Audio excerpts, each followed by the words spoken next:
আজ আমি আপনাদেরকে হাওড়ার একটা অবিশ্বাস্য সত্যি ঘটনা বলবো, যেই ঘটনাটা ওখানকার লোকাল কিছু লোকজন এখনও জানে। ঘটনাটা বেশ কিছুদিন আগের, তো সেই সময়কার আশেপাশে যে সমস্ত লোকেরা জানতো ব্যাপারটা, তারা আজও জানে।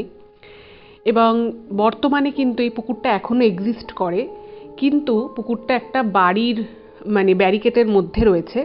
এখন সেটা রাস্তা দিয়ে আপনি গেলে সেই পুকুরটা যে দেখতে পাবেন সেটাও নয়।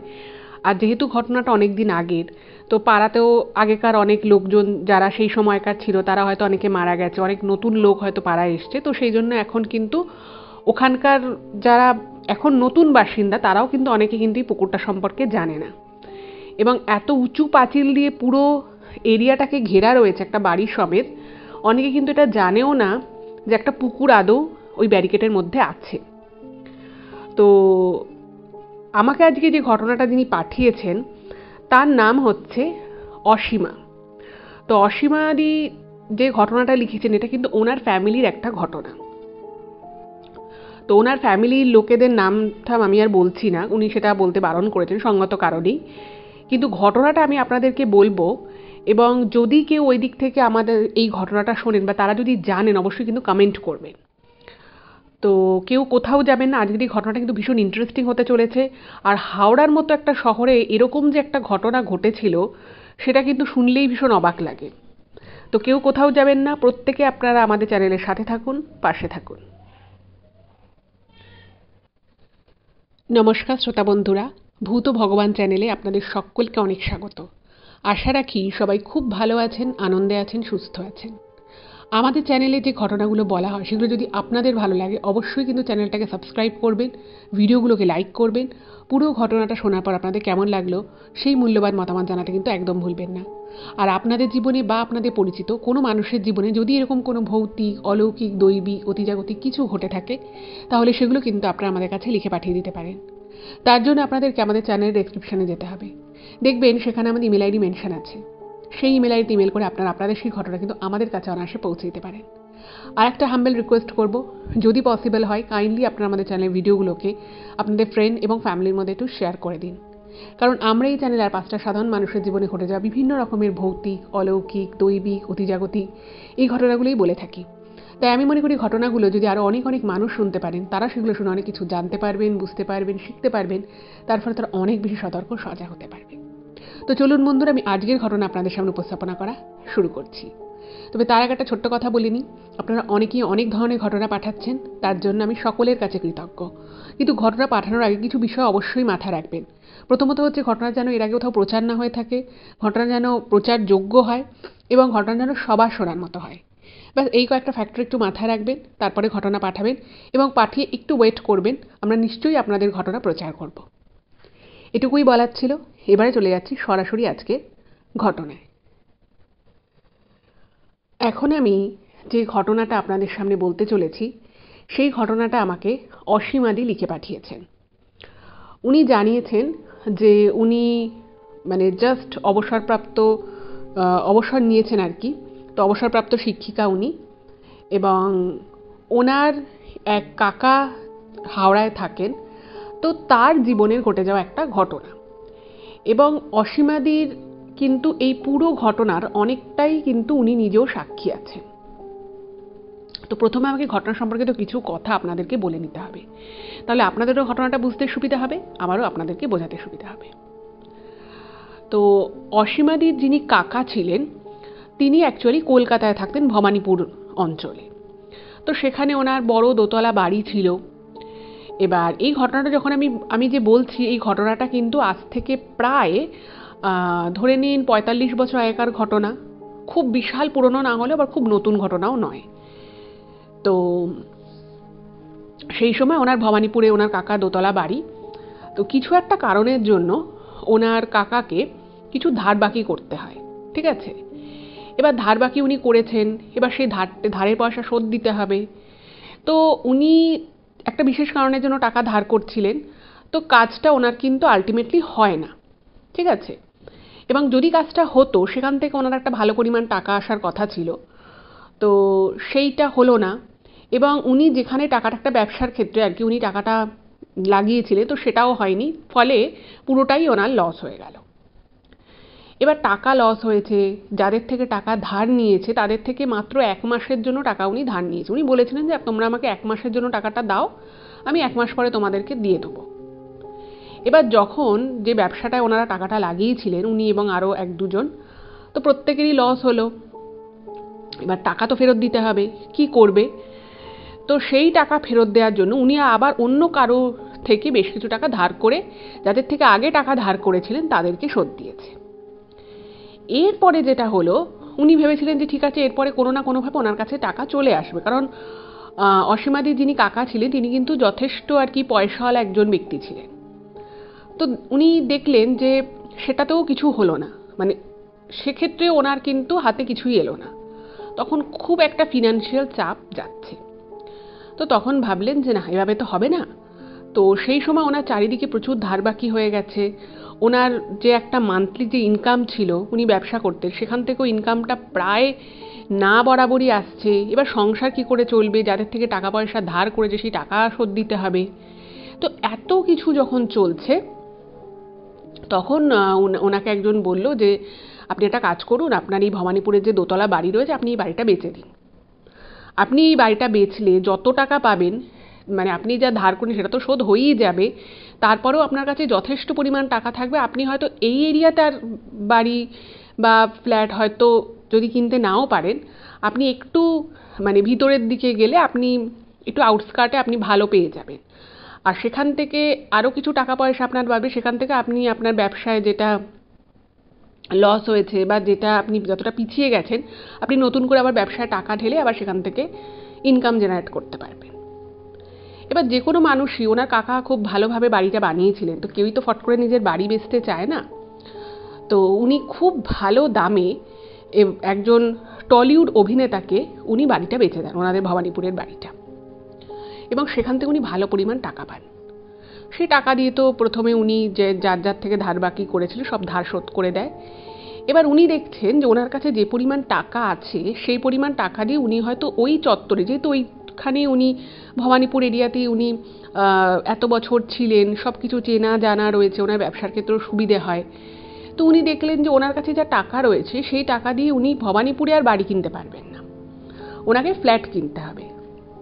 এবার আগেকার দিনের মানুষ যারা ছিল তারা ফট করে কিন্তু কেউ ফ্ল্যাটে যাব বা ফ্ল্যাটে থাকবো এই চিন্তাভাবনা করা, তখন কিন্তু ফ্ল্যাট কালচার এত বেশি ছিলও না, তখন সবে সবে ফ্ল্যাট হচ্ছে আর কি। তো তখন মানুষের কাছে ফ্ল্যাটটা খুব একটা যে গ্রহণযোগ্য ছিল তা কিন্তু নয়। তো উনি ভাবলেন যে না, আমি ফ্ল্যাটে থাকবো না, আমি বাড়িই নেব। এবার এই করতে করতে উনি কলকাতার বিভিন্ন জায়গায় দেখা শুরু করলেন, কিন্তু উনি যে ওনার হাতে যে পরিমাণ টাকা ছিল সেই পরিমাণ টাকা দিয়ে উনি কিন্তু খুব প্রাইম লোকেশানে কোনো বাড়ি সেরকম পাচ্ছিলেন না। খুব স্বাভাবিক, কারণ সেই টাকা থেকে ওনাকে কিছুটা ব্যবসার জন্য রাখতে হবে। তো ওনাকে একজন বলল যে আপনি কলকাতা থেকে একটু দূরে, অর্থাৎ হাওড়ায় যদি আপনি নিতে চান তাহলে আমার কাছে একটা খুব ভালো বাড়ি আছে। তো উনি দেখলেন সেই বাড়িটা ওনার পছন্দ হয়নি, কিন্তু ওই বাড়িটা, যে বাড়িটা উনি দেখতে গেছিলেন সেই বাড়িটা লাগোয়া আর একটা ছোট্ট বাড়ি ছিল, কিন্তু সেই বাড়িটার সাথে একটা পুকুর ছিল। তো সেই পুকুরওয়ালা বাড়িটা ওনার খুব পছন্দ হয়।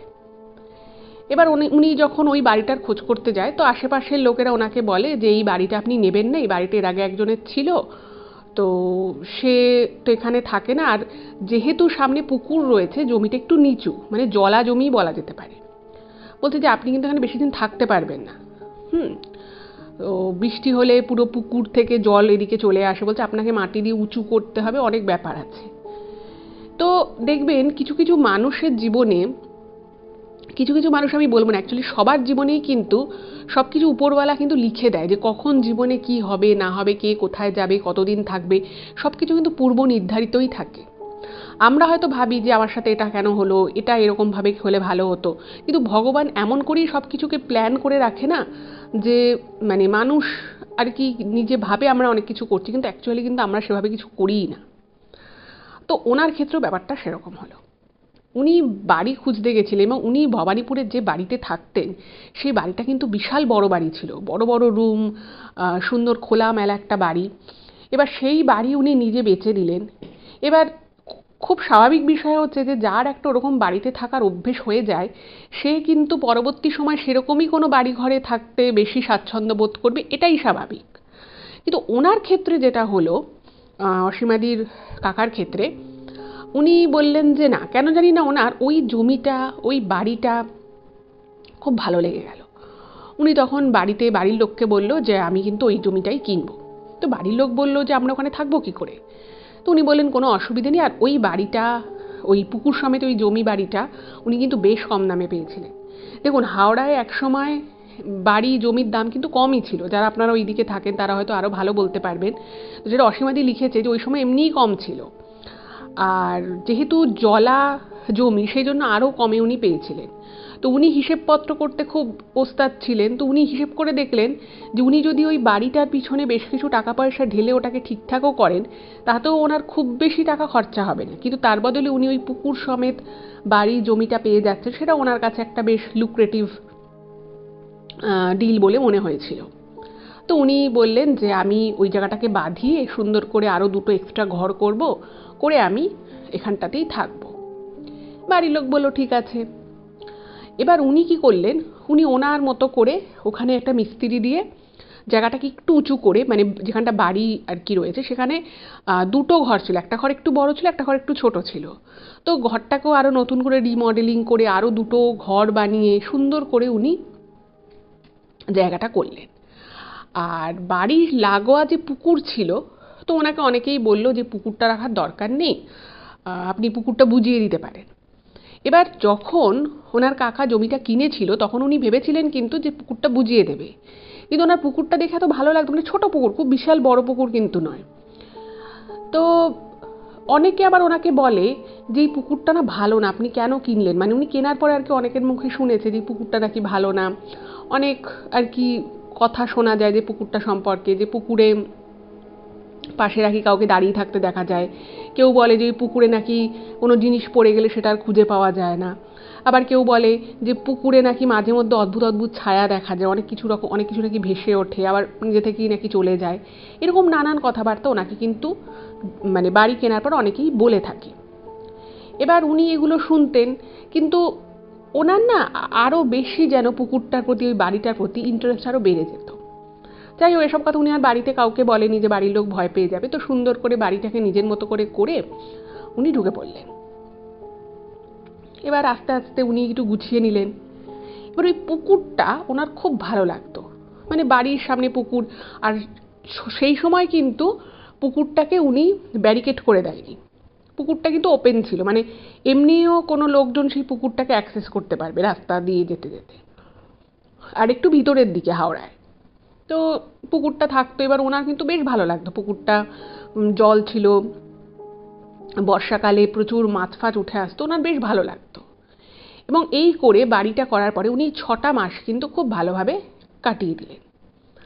এবার যেটা ব্যাপার হচ্ছে যে হাওড়ার যে জায়গাটা ওনার বাড়ি ছিল সেই জায়গাটায় না মানে একটু ফাঁকা ফাঁকা ছিল, একবারে এখন যেমন প্রচণ্ড কনজেস্টেড হয়ে গেছে তখন কিন্তু এরকম ছিল না। তো একদিন বর্ষাকাল সন্ধেবেলা উনি জাস্ট কাজ থেকে এসে ওনারা ঘরের সামনে বসে আছে, একটা বারান্দা মতো ছিল, উনি ওখানে বসেছিলেন। এবার হঠাৎ করেই ওনার মনে হলো পুকুরে একটা আওয়াজ হচ্ছে, পুকুরের জলের মধ্যে। এবার সেখানে ওই পুকুরে কিন্তু মাছ ছিল। তো উনি প্রথমে ভেবেছেন যে মাছই হবে, এরকম কিছু একটা হবে, তো উনি সেটাকে ইগনোর করেন। এবং কিছুক্ষণ পরে ওখানে আবার ছল ছল ছল ছল আওয়াজ হতে থাকে জলে। এবার ওনার না একটু সন্দেহ হয়। তো উনি তখন কি করেন, ঘর থেকে একটা টর্চ নিয়ে এসছে। তো টর্চ নিয়ে এসে উনি পুকুরের জলের দিকে, যে মুহূর্তে একটু সামনে গিয়ে পুকুরের জলের দিকে টর্চটা মেরেছে, উনি দেখছেন যে পুকুরের জলের মধ্যে কিছু একটা খুব চকচকে জিনিস রয়েছে, মানে সোনা যেরকম চকচক করে ঠিক সেরকম সোনার মতো কিছু একটা ওনার জন্য চকচক করছে। এবার উনি ভাবলেন কি হলো ব্যাপারটা, জিনিসটা কি, দেখতে হয় তো। তো উনি সঙ্গে সঙ্গে আরও মানে টর্চের আলোটা মেরেছেন, মারার পরে উনি দেখছেন যে সত্যি সত্যি ওখানে একটা বেশ বড় সোনার কয়েনের মতো কিছু একটা জলের জাস্ট মানে একটু নিচেই ভাসছে। এবার ওনার না খুব সন্দেহ হয় যে এটা কি সত্যিই দেখছি। এবার দেখুন, এখন যেমন অনেক কিছুরই নকল বেরিয়ে গেছে, অনেক কিছু খেলনা টাইপের বেরিয়ে গেছে, এখন চকলেট ওরকম সোনার কয়েনের মতো কাগজে মুড়ে চকলেটও বিক্রি হয়, কিন্তু আমি যে সময়কার কথা বলছি সেই সময় কিন্তু এগুলো এতটা কমন ছিল না। ফলে ফট করে এরকম একটা কিছু দেখলে মানুষ কিন্তু সেটাকে নকল খুব কমই ভাবতো। এবার ওনার মনে হলো যে আরে এটা কি সত্যি সত্যি নাকি। তো উনি না আর কিছু ভাবেনি, চিন্তা ভাবনা আর বিশেষ করেননি। উনি জাস্ট ওনার জামাটা ছেড়ে নিজেরই পুকুর উনি ডুব দিয়েছে, টর্চটাকে রেখে উনি ডুব দিয়েছে। এবার ডুব দিলে একটা আওয়াজ হয়, এবার ওনার ঘরের ভিতর থেকে ওনার স্ত্রী আওয়াজটা শুনতে পেয়েছে। তো উনি সঙ্গে সঙ্গে ঘর থেকে বেরিয়ে বলছে কি কি কি হলো কি হলো, তুমি এখন এই সন্ধেবেলা তুমি জলে ডুব দিলে কি করতে। তো উনি না তখন কিছু আর বলছে না, উনি জলের মধ্যে খুঁজছে আর কি কয়েনটাকে, খুঁজছে খুঁজছে খুঁজছে খুঁজছে। তো ওনার স্ত্রী ওখানে দাঁড়িয়ে এসে বলছে কি ব্যাপার, তুমি সন্ধ্যের বেলার মধ্যে এরকম করছো কেন। তখন ঝিঝির বৃষ্টিও পড়ছে, বর্ষাকাল। তো উনি তখন বলছে একটু সময় দাও আমাকে, আমি পরে বলছি, তুমি যদি পারো আমাকে একটু ওই টর্চের আলোটা দেখাও। তো ওনার স্ত্রী তো কিছু বুঝতে পারছে না, তো উনি টর্চটা ধরেছে এরকম, উনি এরকম এরকম খুঁজছে। তো খোঁজার পরে বেশ 10-15 মিনিট পরে উনি পুকুর থেকে উঠে এসছে। উঠে এসে ওনার স্ত্রী বলছে কি ব্যাপার তুমি, মানে উনি তো একটুখানি বিরক্তই হয়েছে স্বামীর উপরে, যে রাত মানে প্রায় তখন অন্ধকার হয়ে গেছে, বর্ষাকাল, ঝিরিঝিরি বৃষ্টি পড়ছে, তার মধ্যে ওনার স্বামী পুকুরে ঝাঁপ দিয়ে কিছু একটা নিচ্ছে। এবার যত যাই হোক না কেন, শত হলেও তো ওটা একটা বেশ পুকুর, আর যেটুকু লোকমুখে শুনেছে পুকুরটা ছোট হলেও পুকুরটা থেকে খুব ডিপ, গভীরতা বেশ আছে। তো উনি তখন বলছে এখন একদম ঘরে চলো, এখন এখানে কোনো কথা বলবে না, ঘরে চলো। তো ওনার স্ত্রী তো কিছুই বুঝতে পারছে না, ঘরে এসে দরজা জানলা সব দিয়ে দিয়েছে। ওনার স্ত্রী বলছে কি হয়েছে, তুমি কিছু তো বলো, তুমি এভাবে কেন পুকুরে এই সময় তুমি ঝাঁপ দিলে, আবার বললে উঠে এলে, তোমাকে দেখে মনে হচ্ছিল তুমি কিছু খুঁজছো, তুমি আমাকে টর্চের আলো দেখাতে বলে, ব্যাপারটা কি। তো তখন ওনার কাকা বলছে যে তুমি হাতটা পাতো, আমি তোমাকে একটা জিনিস দেবো। বলছে কি দেবে তুমি, বলছে তুমি হাতটা পাতো না। তো তখন ওনার স্ত্রী হাতটা পেতেছে এবং ওই সোনার কয়েনটা দিয়েছে। ওনার স্ত্রী তো এটা দেখে মানে চক্ষু চড়ক গাছ, যে কী রে বাবা, মানে পুকুরে ডুব দিয়ে সেই সোনার কয়েন কোথা থেকে পেল। আর এরকম কোনো সোনার কয়েন ওনাদের বাড়িতে কোনোদিনই ছিল না। ওনার স্ত্রী বলছে কী দিলে তুমি আমাকে, একটা সোনার না, এটা কি সোনার কয়েন, তুমি কোথা থেকে পেলে। মানে উনিও খুব অবাক হয়ে গেছে। তো তখন ওনার কাকা বলছে যে আমি তো তোমাকে সেটাই এই জন্যই বলছিলাম যে তুমি রাস্তার মাঝখানে কিছু বলো না, লোকজন জিজ্ঞেস করতে পারে। তো তখন বলছে তুমি কোথায় পেলে। তখন ওনার কাকা বলছে যে আমি পুকুরে অনেকক্ষণ আওয়াজ পাচ্ছিলাম, বাইরেটাতে আমি বারান্দাটায় বসেছিলাম, এরকম আওয়াজ হচ্ছিল, আমি গিয়ে দেখছি এরকম একটা সোনার জিনিস, সোনার মতো কিছুটা চকচক করছে, কিন্তু আমি যেই মুহূর্তে পুকুরে নামলাম সেই মুহূর্তে আমি কিছুক্ষণ দেখতে পাচ্ছিলাম না, মনে হচ্ছে যেন কয়েনটা একবার এদিক থেকে ওদিক যাচ্ছে, একবার ওদিক থেকে এদিক যাচ্ছে, তো আমি এরকম সোনার কয়েন পেয়েছি। এবার মানে ওনার স্ত্রী না মানে পুরো অবাক হয়ে গেছে এটা শুনে, যে এটা কি করে সম্ভব। তো বলছে যে দেখো এই সোনার কয়েনটা তুমি রেখে দাও। তো ওনার স্ত্রী বলছে এটা সোনার, তো আমার কিন্তু সন্দেহ হচ্ছে। বলছে সোনার না তো কিসের হবে। তো তখনকার পুরোনো দিনের লোক, তারা অনেক সময় সোনা আসল কিনা যাচাই করার জন্য পাথরে ঘষতো যে রং উঠছে কিনা, তো সেগুলো সবই তখনকার মতো উনি বাড়িতেই করে ফেলে এবং করে ঠরে বুঝতে পারে যে হ্যাঁ এটা সোনারই। তো তখনই পরের দিনে আর কি ওনার কাকা বললো যে তুমি আমাকে এই সোনার এটা দাও, আমি ওনাদের ভবানীপুরের দিকে কোনো একটা সোনার দোকান আছে, বলছে আমি সেখানে নিয়ে যাব, গিয়ে আমি এটা বেচে দেবো, দেখবো এটা সোনা কিনা। মানে যতই নিজেরা পরীক্ষা করুক না কেন, সোনার দোকানের লোকেরা সব থেকে মানে একদম পিওর বলতে পারবে যেটা সোনা কি সোনা নয়। তো যাই হোক, ওদের তো মনে প্রচুর প্রশ্ন যে কি করে এলো, মানে পুকুরে উপরে উঠে এলো কি করে। মানে দেখুন এরকম যদি কোনো একটা জিনিস, মানে আমি যদি ধরেও নিই যে পুকুরে পড়ে গেছিলো কারোর, বা কোনোভাবে ওটা ওখানে এসেছিল, সেটা মানে জলের উপরে কি করে ভেসে ভেসে উঠলো, এটা কিন্তু একটা খুব বড় প্রশ্ন। যাই হোক, সেসব প্রশ্ন ওনাদেরও মাথার মধ্যে এলো, কিন্তু মানে কিছুই বুঝতে পারলো না। তো যাই হোক, পরের দিন হলো। তো পরের দিন ওনারা ওই কয়েনটা নিয়ে, মানে ওনার কাকা আর কি, অসীমাদির কাকা কয়েনটা নিয়ে ভবানীপুরে সেই সোনার দোকানে যায় এবং গিয়ে যখন দেখিয়েছে তখন ওখানকার লোক, সোনার দোকানের লোক বলে হ্যাঁ এটা সোনার। তো সঙ্গে সঙ্গে উনি ওটা বেচে দেয়, বেচে টাকা নিয়ে চলে আসে। এবার বাড়িতে যখন এসছে ওনার স্ত্রীও তো মানে অপেক্ষা করছিল যে কি বলে না বলে। তো যখন উনিও শুনলেন যে ওটা সোনার কয়েন ছিল, ওনার না মানে খুব অবাক লাগে। এবার ওনারা তো বুঝতে পারছে না যে ব্যাপারটা হলো কি করে। এবার এখানে একটা ওনাদের যুক্তি মনে আসে। দেখুন, মানুষের জীবনে যখন একটা এরকম কোনো ঘটনা ঘটে, এখনকার দিনে হোক বা আজ থেকে 40-45 বছর আগেও হোক না কেন, মানুষ কিন্তু লজিক্যাল চিন্তা করতেই বেশি পছন্দ করে। তো তখন ওনার কাকার নাকি মনে হয়, উনি ওনার ফ্যামিলি মেম্বারদেরকে ওই কথাটা বলেছিলেন। তো তখন সবাই যখন জিজ্ঞেস করছে যে কী করে এটা হলো, কী করে পেলো, তো কী করে যে সত্যি সত্যি ওটা জলের উপরে এলো সেটার কোনো রকম কোনো যুক্তি উনি খুঁজে পাননি সেই মুহূর্তে। কিন্তু ওনার তখন মনে হয়েছিল যে আগেকার দিনে কি হতো, মানে ধরুন প্রচুর একটা সময় না ডাকাতের খুব প্রবণতা ছিল। এখনও অনেক জায়গাতে এরকম হয়, কিন্তু এখন যেমন কি এখন স্ক্যাম বেশি হয়, ডিজিটাল যুগে ডিজিটালি মানুষের টাকা পয়সা ব্যাঙ্ক অ্যাকাউন্ট থেকে সাফ হয়ে যাচ্ছে, এরকম ঘটনা তো অনেক ঘটছে। কিন্তু আগে কি হতো, আগে রাস্তাঘাটে বেরোলে, বিশেষত মানে বিয়ের কোণে হয়তো বিয়ে করে শ্বশুরবাড়ি যাচ্ছে, অনেক হয়তো সে সোনা দানা নিয়ে যাচ্ছে, তো এরকম ক্ষেত্রে কি হতো, যেহেতু রাস্তাঘাট তখন ফাঁকা ফাঁকা ছিল, এত বেশি প্রশাসনিক ব্যবস্থা ছিল না, মানুষের কাছে এত ক্যামেরা ছিল না, জায়গা ফাঁকা ফাঁকা, বন জঙ্গল বেশি ছিল, তো কি হতো যে ডাকাতের প্রবণতা অনেক বেশি হতো, ডাকাতি হতো, বড় লোকদের বাড়িতে ডাকাত পড়তো, তারপরে বিয়ে করে হয়তো বউ শ্বশুরবাড়ি যাচ্ছে সেই পথে ডাকাতি হতো। এরকম কিন্তু আমরা অনেক পুরনো গল্প কথাতেও শুনেছি, পেয়েওছি, পড়েছি, এবং এরকম সত্যি সত্যিই হতো। তো ওনার কাকার মনে হয় যে হয়তো এরকম কোনো অনেক সময় কি হতো, ডাকাতরা এরকম ডাকাতি মানে করে অনেক জায়গায় এই গুপ্তধনের মতো এগুলোকে লুকিয়ে রাখতো। এখন যেমন মানে এক জায়গার জিনিস অন্য জায়গায় চলে যাচ্ছে, সেটাকে টাকাতে খুব ইজিলি কনভার্ট করা যায়, অনেক কিছু যেমন এখন বেরিয়ে গেছে, যারা স্ক্যাম করে তারা অনেক রকমভাবে স্ক্যাম করছে। তো তখনকার দিনে তো আর এগুলো ছিল না।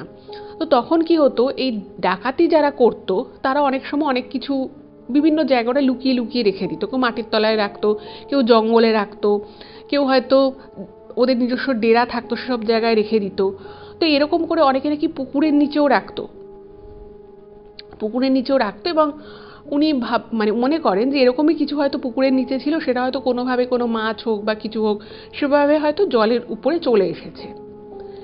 এবার যাই হোক, দেখুন এরকম একটা সোনার কয়েন যখন কেউ পায় তার নিজেরই পুকুর থেকে, এবং সেই বাড়িটা হয়তো কিনেছে 7-8 মাসই হয়েছে, তো মানুষের মনে না ন্যাচারালি একটা লোভ জন্মে যায়। তো ওনারও মনে বেশ একটা প্রশ্ন জাগলো, লোভের থেকেও মানে একটা কিউরিয়াসিটি বেশি এলো যে কেন এটা হলো, আরও কি তাহলে আছে, একটা মানুষের প্রশ্ন থাকে না। তো উনি তখন ভাবলেন যে একদিন উনি পুকুরের নিচে নামবেন, পুকুরের নিচে নেমে দেখবে যে এরকম কোথাও কিছু রাখা আছে কিনা পুকুরের নিচে। যদিও ওইভাবে দেখা বা দেখতে পাওয়াটা একটা বিশাল বড় ব্যাপারভাবে তো দেখা সম্ভবপর হয় না, তবু ওনার মনে হলো যে একবার দেখা যেতে পারে। এবার উনি ভাবলেন, উনি ওনার স্ত্রীকে বললেন যে তুমি এসব কাউকে বলো না, আমি কালকে পুকুরে নামবো। এবং পুকুরে উনি নামবেন কখন, উনি বললেন একদম ভোরের দিকে নামো, কারণ দিনের বেলা হলে অনেক লোকের চোখে পড়ে যেতে পারে, আবার সন্ধ্যের পরে হলে উনি দেখতে পাবে না, সেক্ষেত্রে একটা অসুবিধে হবে। তো ওনারা ঠিক করেন একদম ভোরের দিকে ওনার কাকা ওরকম পুকুরে নামবে। যথারীতি ওনার স্ত্রী একবার ওনাকে বারণ করলেন যে দেখো যা পেয়েছি, যদি কিছু পুকুরের নিচে থেকেও থাকে সেটা আমাদের দরকার নেই জানা। তো তখন ওনার কাকা বলছেন যে না, কেন দরকার নেই, এটা পুকুরটা আমি কিনেছি, যদি এখানে কিছু থেকে থাকে সেই সম্পত্তিটা তাহলে আমারই হবে, আমার তো ভালোই। তাহলে একটা সময় আমি ধার বাকি হয়ে গেছিলো বলে আমাকে বাড়ি বেচে দিতে হয়েছে, আজ যদি আমি এখান থেকে মানে খানকুড়ি বা খানপচিক যদি এরকম সোনার কয়েনও পাই, বা ধরো পুরোনো দিনের গয়না টয়না কিছু যদি পাই, তাহলে সেটা আমার পক্ষেই ভালো। যাই হোক, তো ওনার স্ত্রী ওনাকে বারণ করে, কিন্তু ওই যে মানুষের একটা না মানে একটা পেয়ে গেলে মানে ইচ্ছেটা আরও যেন দ্বিগুণ 3-4 গুণ হয়ে যায়, ওনার ক্ষেত্রেও সেটাই হলো। যাই হোক, তো পরের দিন ভোরবেলার অপেক্ষা করতে লাগলো ওরা, যে একদম ভোর হবে, জাস্ট একটু বাইরের আলো ফুটবে, উনি পুকুরে ডুব দেবে। যা ভাবা সেরকমই কাজ। ও সকাল হতেই উনি ডুব দিলেন। এবার ছোট পুকুর, উনি ডুব দিয়েছে, তো ডুব দিয়ে মানে উনি ডুব সাঁতার খুব ভালো জানতেন। তো কিছুটা পুকুরের যখন উনি গভীরে গেছেন, দেখছেন যে প্রচুর মানে লতা পাতা এরকম রয়েছে, মানে পুকুরের নিচেও যে ধরনের জলজ মানে গাছপালা থাকে সেসবে পুরো ভর্তি ভিতরটা। এবং যতটাই উনি নিচে যেতে চাইছেন, গভীরে যত যেতে চাইছেন, উনি বুঝতে পারছেন যে ওনার হাত পা ওই লতানে গাছে একেবারে চেপে চেপে যাচ্ছে। তো বেশিক্ষণ উনি আর নিচে থাকতে পারছেন না, আবার উপরে উঠে শ্বাস নিয়ে আবার দম বন্ধ করে আবার উনি নিচে যাচ্ছেন। তো উনি বুঝলেন যে এভাবে হবে না, মানে ওই যে ভিতরের দিকে যে লতানে গাছগুলো রয়েছে সেগুলোকে না কাটলে ওনার পক্ষে পুকুরের ভিতরের দিকে যাওয়া সম্ভব নয়। এবং তার সাথে সাথে উনি এটাও বুঝলেন যে আশেপাশের লোকেরা যে ওনাকে বলেছিল যে পুকুরটা বেশ ডিপ আছে, এটা কিন্তু সত্যি কথা। তো উনি সেদিনের মতো উঠে এলেন, ভাবলেন যে না, এরকম মানে কাটারি টাইপের কিছু একটা নিয়ে ওনাকে নামতে হবে, যেটা দিয়ে উনি অ্যাটলিস্ট ওই আগাছাগুলোকে কাটতে পারবে, নাহলে ওনার হাত পা এমনভাবে জড়িয়ে যাচ্ছে ওনার পক্ষে পুকুরের নিচে যাওয়া সম্ভবপর হচ্ছে না। এইবারে উনি আবার পরের দিন সকালবেলা মানে সেই আবার আর একটা অ্যানাদার অ্যাটেম্প নিলেন। উনি ওরকম একটা তখন একটা হাতে ধারালো একটা জিনিস নিয়েছে, যেটা দিয়ে আর কি অ্যাটলিস্ট উনি গাছপালাগুলোকে কাটতে পারবে, লতানে গাছগুলোকে। তো উনি নিচে নেমেছেন এবং ওরকমভাবে যে মানে যেখানে যেখানে ওনার মনে হচ্ছে যে হাত পাগুলো লতানে গাছপালা জলজ গাছপালায় ভরে আছে সেই জায়গাগুলো উনি কেটে কেটে পরিষ্কার করে জলের নিচের দিকে যাচ্ছে। এইবারে ওনার সাথে যেটা ঘটলো সেটা বা সেরকম কিছু যে ওনার জীবনে ঘটতে পারে বা উনি যেরকম কিছু দেখতে পারেন সেটা কিন্তু উনি স্বপ্নেও কল্পনা করতে পারেন। ওনার ফট করে মনে হলো ওই পুকুরের মধ্যে একটা জায়গায়, পুকুরটা কিন্তু আমি বারবারই বলছি, উনি যেটা অসীমাদি যেটা লিখেছেন ইমেলে, পুকুরটা একেবারেই বড় নয়, কারণ উনি ওর আগেও মানে ওনার কাকার বাড়িতে 2-3 বার গেছেন। পুকুরটা একেবারেই বড় নয়। তো আর ওনার কাকা কিন্তু খুব ভালো সাঁতার জানতেন, খুব সাহসী একজন মানুষ।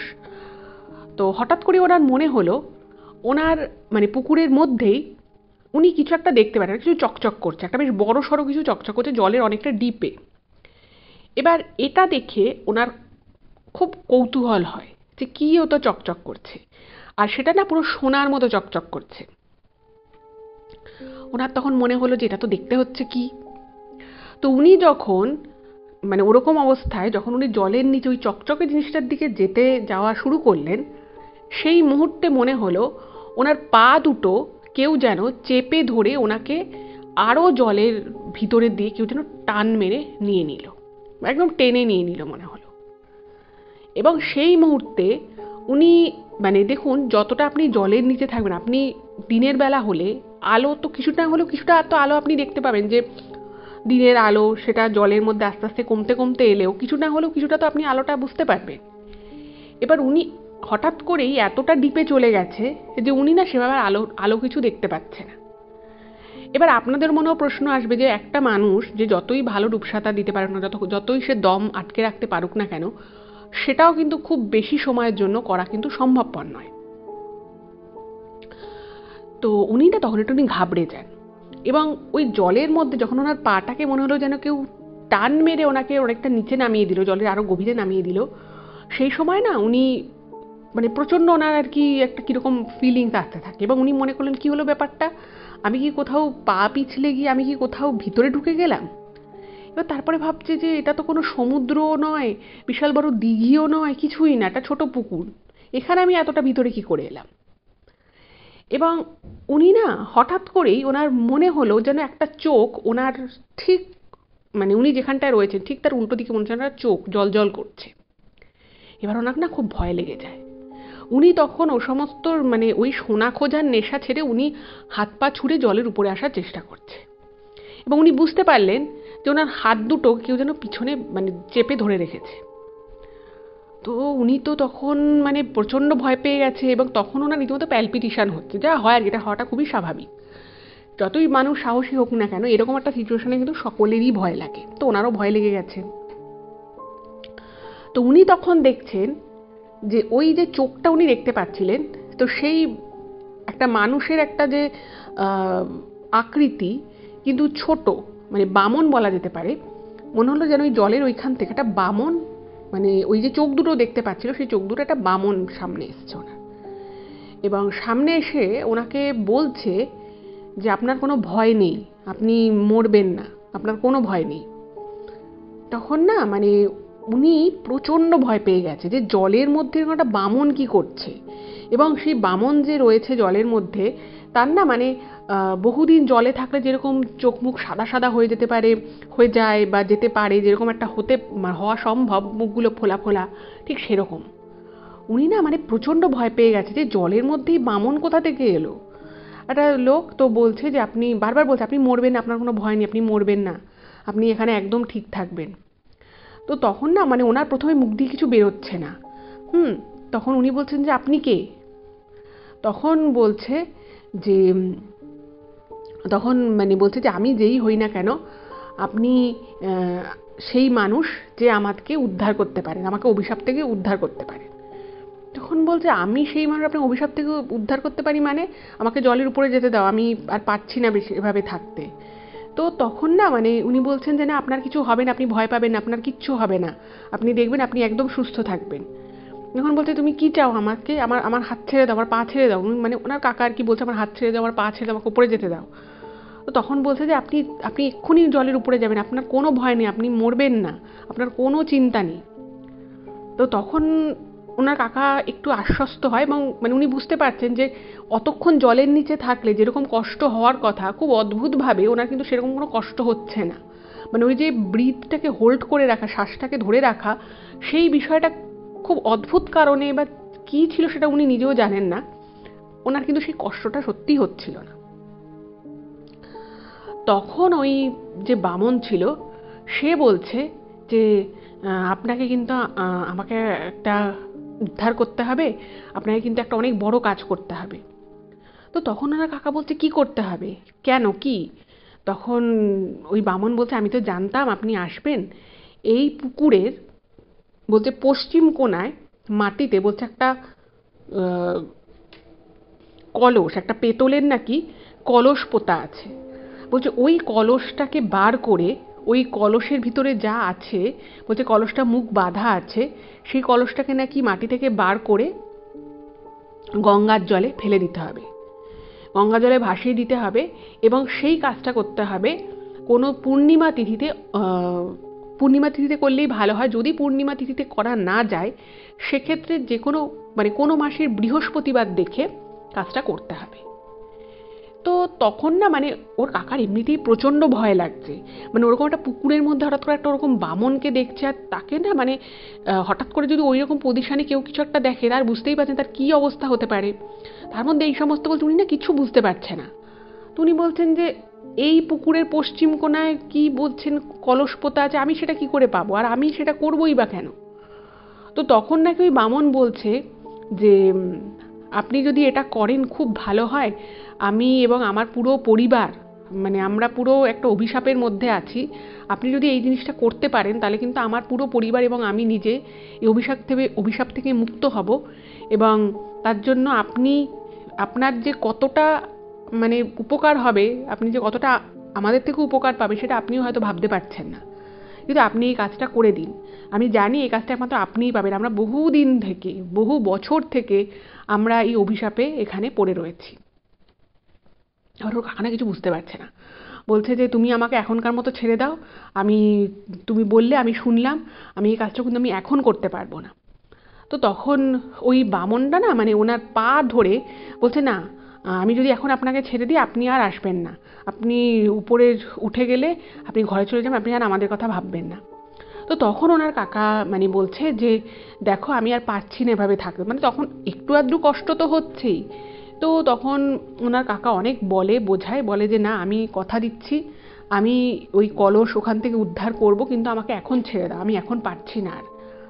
তো তখন ওই যে বামন ছিল সে তখন বলছে যে তুমি যে আপনি যে আসবেনই তার কি প্রমাণ আছে, তার কি আর কি সত্যতা আছে যে আপনি আসবেন, আপনি তো নাও আর জলে নামতে পারেন। তো তখন উনি বলছেন আমি কি প্রমাণ দেব, আমি যখন মুখে কথা বলছি যে আমি আসবো তার মানে আমি আসবো। তো তখন নাকি ওই বামন বলে যে আপনি যদি না আসেন, আপনি ওই এই যে সোনার যে আপনি কয়েনটা পেয়েছিলেন, যে সোনার টাকাটা আপনি পেয়েছেন, সেই টাকাটা পেয়েছিলেন বলেই তো আপনি আবার এই পুকুরের জলে নেমেছেন, এত দূর এসছেন।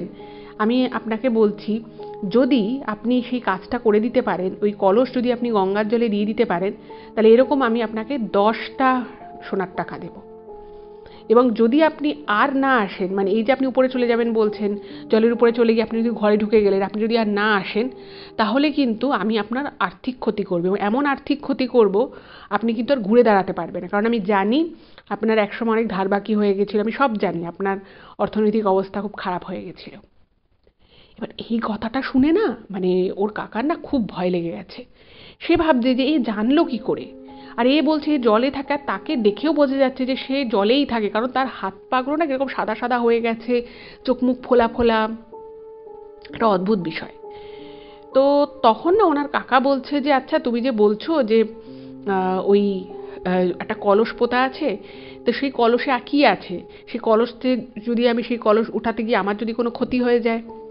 তো তখন নাকি ওই যে বামন ছিল সে বলছে যে ওই কলসে কি আছে সেটা আমি আপনাকে বলতে পারবো না, তবে এটুকু বলতে পারি ওই কলস যদি আপনি তুলতে পারেন তাহলে কিন্তু আপনার কোনো ক্ষতি হবে না, আপনার দিক থেকে কিচ্ছু কোনো বাজে কিছু হবে না।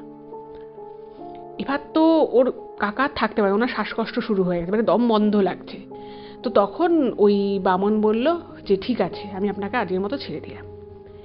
এইটা বলার সাথে সাথে অসীমাদির কাকা দেখেন যে ওই বামন জলের মধ্যে কোথায় উধাও হয়ে গেল, এবং ওনার ওই যে হাত পাটা যেরকম এরকম বাঁধা অবস্থায় উনি ফিল করছেন যে ওনার হাত পা কেউ অদৃশ্য কেউ বেঁধে রেখেছে, উনি না মানে ফটাস করে জলের উপরে উঠেছেন। এবং ওনার স্ত্রী মানে উনি তো অনেকক্ষণ জলের নিচে গেছিল, এবার উনি দেখছেন যে পাড়ে বসে ওনার স্ত্রী হাউ হাউ করে কাঁদছে। এবার কারণ ওনার স্ত্রী বুঝে গেছে যে এতক্ষণ একটা মানুষ কি করে নিজের শ্বাস ধরে রাখতে পারে, উনি তো কান্নাকাটি শুরু করে দিয়েছে। এবং যখন ওনাকে দেখছে যেরকম উপরে উঠে এসছে, তখন ওনার স্ত্রী চোখ ঠোক মুখে মুছে বলছে যে তুমি এতক্ষণ জলের নিচে কি করছিলে, তুমি উঠে এসো। হুম। তো তখন উনি বলছেন ওনার স্ত্রীকে বলছে তুমি কান্নাকাটি করো, তুমি ঘরে যাও, আমি ঠিক আছে আমি আসছি। তো মানে ওনার যে জ্যাঠা সে উঠে এসেছে, তো উঠে এসে তখন ওনার স্ত্রী জিজ্ঞেস করছে যে কী হয়েছে, তুমি মানে এতক্ষণ জলের নিচে কী করেছিলে, তুমি এটা কী করে সম্ভব যে তুমি এতটা সময় ছিলে, আর ওইটুকু একটা ছোট পুকুর, তাতে তুমি এতক্ষণ মানে ডুবেছিলেই বা কী করে।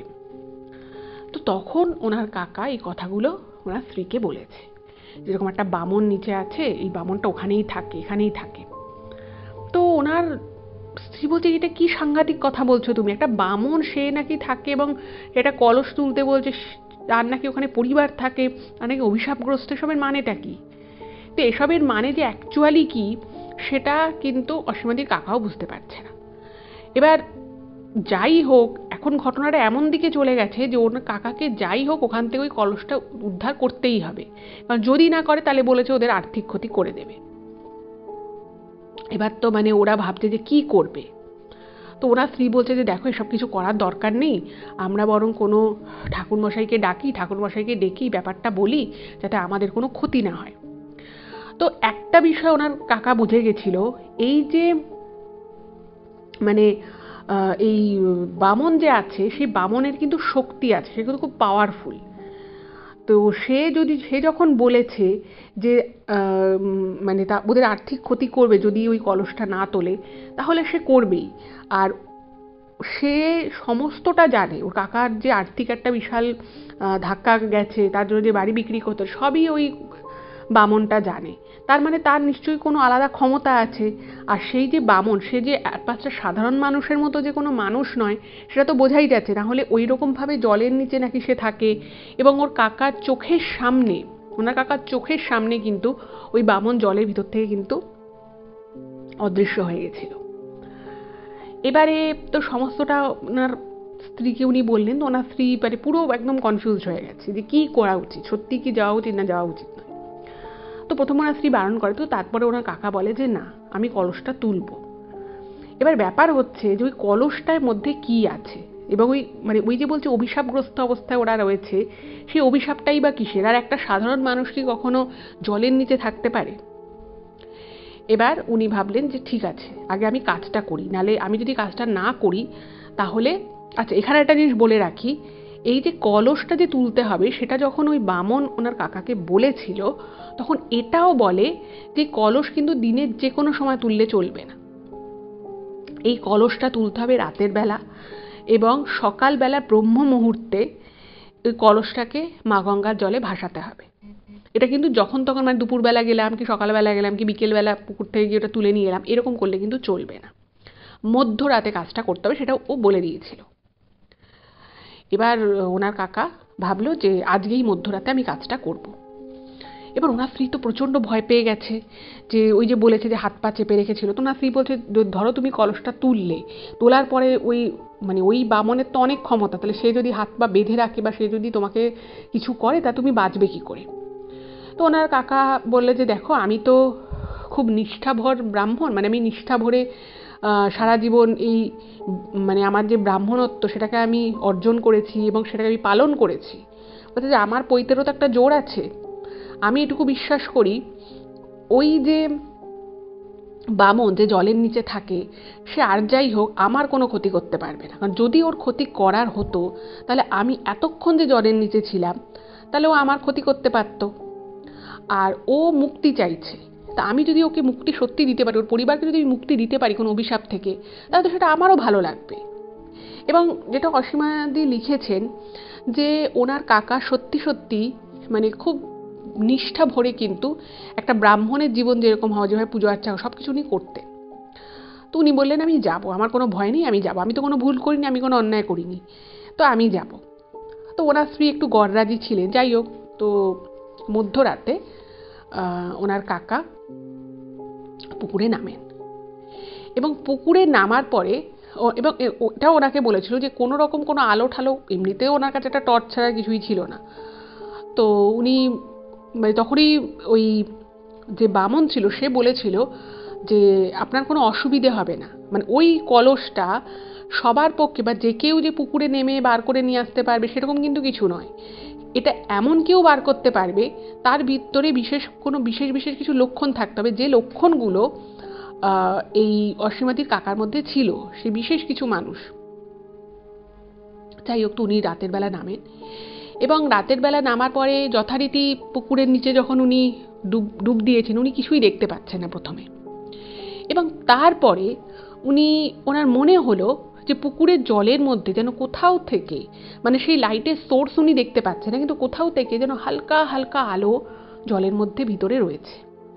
এবং পশ্চিম দিক লক্ষ্য করেই উনি ডুবটা দিয়েছিলেন, এবং উনি যত নিচের দিকে যাওয়ার চেষ্টা করছেন উনি দেখছেন যে সেই জলজ, এবং হাতেও কিছু নেওয়া যাবে না, ফলে উনি ওই জলজ যে আগাছা বা গাছপালা যেগুলো রয়েছে জলের মধ্যে সেগুলো ওনাকে আষ্টে পিষ্টে ধরছে, কিন্তু উনি হাত দিয়ে দিয়ে ওগুলোকে ছিঁড়ছে, কারণ ওনার হাতে কিছু নেই, ফলে তাড়াতাড়ি ওগুলোকে ছুরি জাতীয় কিছু দিয়ে কাটবেন তার উপায় নেই।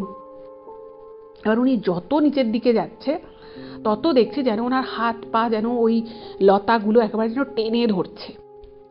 এবার ওই যে একটা হালকা আলো সেটা দেখে না, মানে ওনার রীতিমতো অভিভূত হয়ে যান উনি, এবং ওনার নিজেরও মনে আমি এটা কী দেখছি, এটা তো আমার দেখার কথা না, এভাবে মানে জলের মধ্যে এটা আমি কি করে দেখছি, এটা তো সম্ভবই নয় দেখা। যাই হোক, তো উনি কোনো রকমভাবে যখন ওই কলসটার মোটামুটি কাছাকাছি চলে এসছে তখন উনি বুঝতে পারছে যে কলসটা মানে পুরো চকচক করছে, খুব সুন্দরভাবে কলসটা রাখা, এবং অদ্ভুত বিষয় হচ্ছে ওই কলসটা জলের মধ্যে রয়েছে, তার গায়ে কোনো মাটি বলুন বা যেরকম জলে থাকলে শ্যাওলা ঠ্যাওলা পড়ে যেতে পারে কোনো জিনিসে, সেরকম কিছুই পড়েনি। মনে হচ্ছে যেন অ্যাজ ইট ইজ কেউ একটা নতুন কলস রেখে গেছে, এরকম টাইপেরই লাগছে দেখে। এবার উনি যে মুহূর্তে ওই কলসটাকে ধরতে যাবে সেই মুহূর্তে মনে হলো যেন ওনার হাতের উপরে মানে একটা বিদ্যুতের একটা গতি, মনে হলো যেন একটা বিদ্যুৎ খেলে গেল, এবং ফট করে উনি হাতটা সরিয়ে দিলেন, বাধ্য হয়েছেন সরাতে। উনি ভাবলেন ব্যাপারটা কি হলো। তো সেই সময় উনি দেখেন ছোট ছোট ছোট ছোট মানে মানুষের মতোই কিছুটা দেখতে ছোট ছোট ছোট ছোট কিছু প্রাণী কলসটার সামনে দাঁড়িয়ে রয়েছে, এবং কলসটা যে খুব বড় তা নয়, কলসটার মোটামুটি বড় কিন্তু খুব বড় নয়, আর ওই যে ছোট ছোট মানুষের মতো দেখতে যে প্রাণীগুলো রয়েছে সেই প্রাণীগুলো কলসের থেকে একটু ছোট।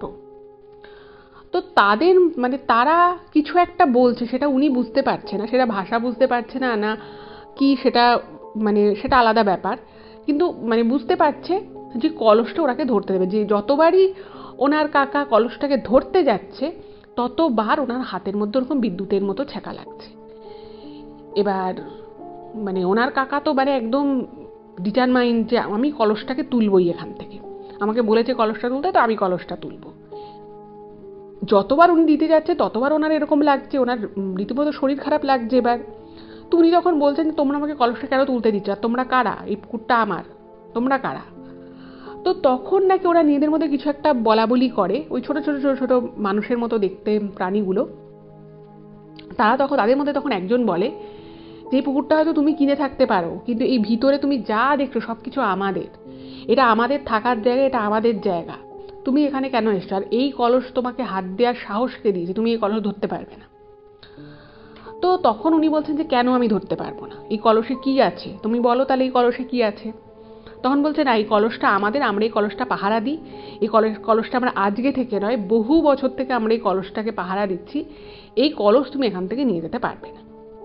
ওনার কাকাও ছাড়বে না, বলছে কেন নিয়ে যেতে পারো তুমি আমাকে বলো। বলছে বলা যাবে না। তখন বলছে তাহলে তো আমি কলস তুলবই।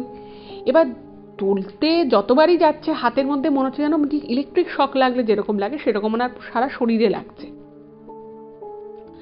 এবার উনি তো ভাবছে যে এ তো মহা মুশকিল, এবার আমি কলস তুলবো কি করে? আর উনি এটাও বুঝতে পারছে না যে কলসে কি আছে আর কেনই, আর এই প্রাণীগুলোই বা কি, মানে এটা, মানে ওই প্রাণীগুলোকে ওইভাবে দেখে না ওনার কাকারও খুব ভয় লেগে গেছে। কিন্তু উনি না সেই ভয়টাকে প্রকাশ করছে না, কারণ উনি বুঝতে পারছেন যে ওনাকে যাই হয়ে যাক ওনাকে কাজটা করতেই হবে। এবার উনি ভাবলেন যে না, এইভাবে তো হবে না, তাহলে কি করা যায়। এইবার উনি ভাবলেন যে আমি তো, মানে ওনার কাকা সারা জীবন কিন্তু সৎ পথে ব্যবসা করেছেন, হয়তো উনি লোকসান করেছেন, কিন্তু কোনোদিনও কারোর টাকা মেরে দেওয়া বা কারোকে ঠকানো এই জিনিসগুলো উনি কোনোদিন করেননি। এবং উনি তখন ভাবলেন যে আমি এদের সাথে এবার আমাকে সরাসরি, মানে অন্যভাবে কথা বলতে হবে। তো উনি তখন বলেন যে দেখো, আমি কিন্তু ভগবানের উপাসনা করি, আমি ভগবান বিষ্ণুকে খুব মানি, এবং আমি কিন্তু ওনাকে উদ্দেশ্য করে প্রত্যেক দিন আমি জল দিই, ওনাকে তুলসী পাতা প্রদান করি, আর আমি কিন্তু একদম নিষ্ঠাবান একজন ব্রাহ্মণ। তুমি সত্যি করে তোমরা বলো যে তোমরা কারা এবং এই কলসে কি আছে। এবং দেখবেন আমরা হয়তো অনেক সময় অনেক কিছু শুনে থাকি যে আমরা যেরকম মানুষরা রয়েছি আমাদের মতোই ঠিক আরও কিছু কিন্তু মানে প্রাণীর মানে কোএক্সিস্টেন্স কিন্তু রয়েছে। এবার আমরা ধরুন কোনো জঙ্গলের পশু প্রাণী যেগুলোকে আমরা চোখে দেখতে পাই সেগুলোকে তাও তো আমরা দেখতে পাই, সেগুলো সম্পর্কে আমরা জানি, কিন্তু আমরা এমনও অনেক কিছুর সাথেই কিন্তু বসবাস করি, এমন অনেক কমিউনিটির সাথে আমরা বসবাস করি যেগুলো কিন্তু আমরা চোখে দেখতে পাই না। যেমন দেখুন জলের নিচে বা কোনো বনে জঙ্গলে এমন অনেক কিছু থাকে, এমন অনেক এন্টিটি থাকে যেগুলোকে সাধারণ চোখে হয়তো দেখা যায় না, বাট তাদের এনার্জিগুলো কিন্তু এক একটা জায়গায় ফিল করা যায়। তো এই যে ছোট ছোট ছোট ছোট মানুষের মতোই দেখতে যে প্রাণীগুলো রয়েছে, ওরা বলে যে এই জায়গাটা নাকি ওদের, এই পুকুরটা বহু পুরনো, এই পুকুরটা নাকি ওদের, এবং বলে যে আমরা এখানে বহুদিন থেকে আছি। এই যে কলসটা রয়েছে এই কলসের মধ্যে নাকি ওই যে বামন যে ছেলেটি ছিল, বলছে তার পুরো পরিবারকে ওরা বন্দি করে রেখেছে। তো বন্দি কেন করেছে? তো ওই যে তখন যখন জিজ্ঞেস করে যে কেন তোমরা এদেরকে বন্দি করে রেখেছো, কেন তোমরা অভিশাপ দিয়ে এদেরকে এভাবে রেখেছো, এ তো এর পরিবার থেকে আলাদা রয়েছে। তো তখন নাকি ওই ছোট ছোট প্রাণীগুলোর মধ্যে একজন বলে যে এরা, মানে এই যে বামন যে আর কি যে ছিল, বলছে এরা নাকি বিভিন্ন জায়গা থেকে অনেক রকম নাকি সোনা নিয়ে আসতো, মানে এদের হচ্ছে খাদ্য নাকি সোনা, সোনার টুকরো খায় এরা, সোনার গয়নাগাটি এগুলো নাকি খায় এরা, তো সোনা নিয়ে আসতো। এবার এই সোনাগুলোকে এরা বিভিন্ন জায়গায় জায়গায় রেখে দিত। এবার দেখুন সোনা, মানে এই প্রাণীগুলোকে হয়তো দেখা যায় না, কিন্তু সোনাকে তো চোখে দেখা যায়। তো সেই সোনার লোভে নাকি বিভিন্ন জায়গায় বিভিন্ন মানুষের হানা পড়তো, সেখানে মানুষজন আসতো। তো তার জন্য ওদের যে পুরো যে জায়গাটা সেটায় প্রচুর লোভী মানুষের একটা আনাগোনা হয়ে গেছিল। তো এদেরকে নাকি বারণ করে যে তোমরা এভাবে সোনা এদিক ওদিক এনে রেখো না। তো তারপরে নাকি এরা এই পুকুরের মধ্যে সোনা এনে রাখতে শুরু করে। এবার এই যে সোনাগুলো ওরা রাখতো, তারপরে এদের সাথে ওদের, মানে যেহেতু এই ছোট ছোট মানুষের মতো দেখতে প্রাণীগুলো এখানে থাকতো, সেটা একটা ওদের রাগ ছিল। তার মধ্যে ওই বামন যারা, তাদের কমিউনিটির লোকের এখানে থাকা শুরু করলো। তো তার ফলে পুরো বিষয়টাতে এদের সাথে ওদের নাকি একটা মানে যাকে বলে একটা বচসা হয়ে যায় যে এটা আমাদের জায়গা। এর আগেও নাকি ওরা অন্য জায়গায় অন্য পুকুরের নিচে এরকম থাকতো। তো সেইটা নিয়ে নাকি ওদের মধ্যে একটা কিছু ঝামেলা হয়। তো তখন এই যে ছোট ছোট মানুষের মতো দেখতে যে প্রাণীগুলো রয়েছে এদের ক্ষমতা ওদের থেকেও বেশি, ওই যে বামন তাদের থেকেও বেশি। তো তারা তখন ওদের পুরো পরিবারটাকে ওই কলসের মধ্যে বন্দি করে ফেলে। এবং সেখান থেকে কোনোভাবে ওই যে ছেলেটি, ওই যে বামন যে ছেলেটি, সেই ছেলেটি কোনোভাবে বেরিয়ে যায়।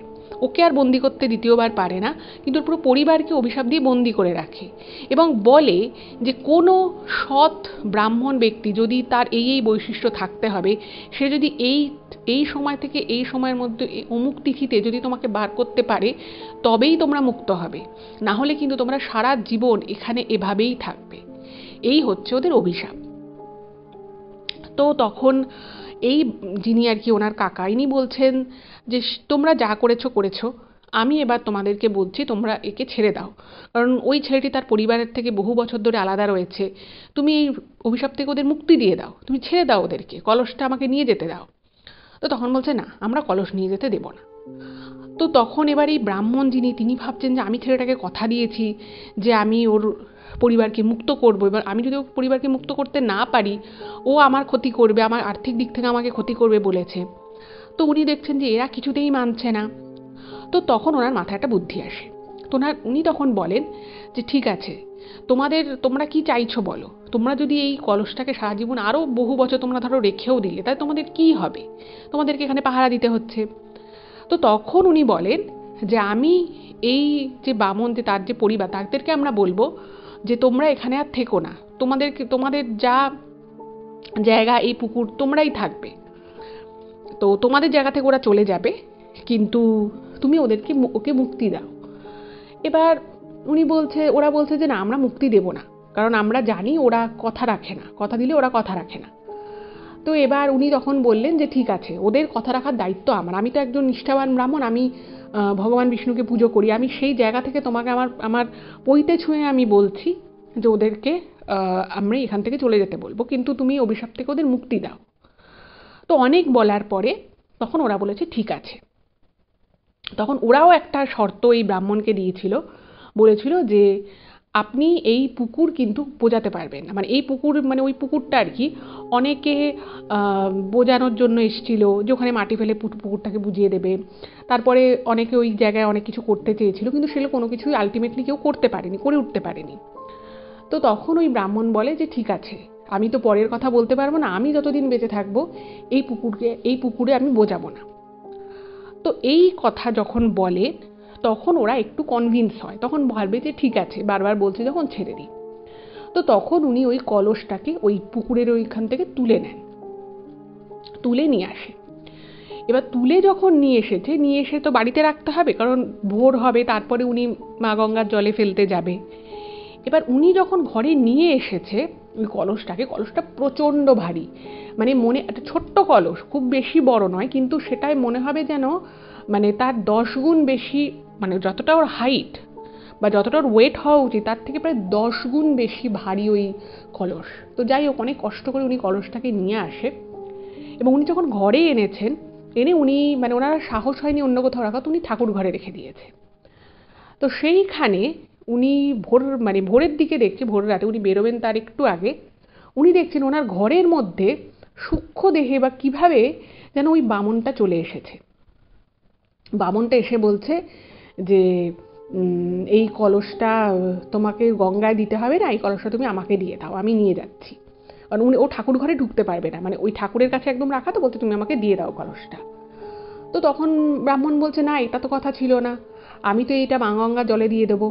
তখন বলছে না, আমরা এখানেই থাকবো, তো আমাদের তো সাপমুক্ত হয়ে গেছে, আমরা এখানেই থাকবো। তখন উনি বলছেন না, ওই ছোট ছোট যে প্রাণীগুলো ছিল যারা এই কলসটাকে পাহারা দিচ্ছিল, আমি নিজে তাদেরকে বলে এসেছি যে এই জায়গায় আমরা কেউ মানে তোমরা এই জায়গাটা ছেড়ে চলে যাবে, ওদের জায়গায় ওদেরকে আমরা ফিরিয়ে দেওয়া হচ্ছে, এবং আমি ওদেরকে কথা দিয়েছি আমি যতদিন বেঁচে থাকবো এই পুকুর বোঝাবো না। তো তুমি তো এখন সেই কথার খেলাপ করতে পারো না। তো এবার ওই বামন ছেলেটা সে শুনবে না, সে বলছে না, তোমাকে আমি বলেছি আমি সোনার টাকা দেবো, আমি তোমাকে সোনার টাকা দিয়ে দেবো, কিন্তু তুমি এটা গঙ্গায় ফেলতে পারবে, যদি তুমি গঙ্গায় ফেলে দাও তাহলে আর আমরা এখানে আর ফিরে আসতে পারবো না।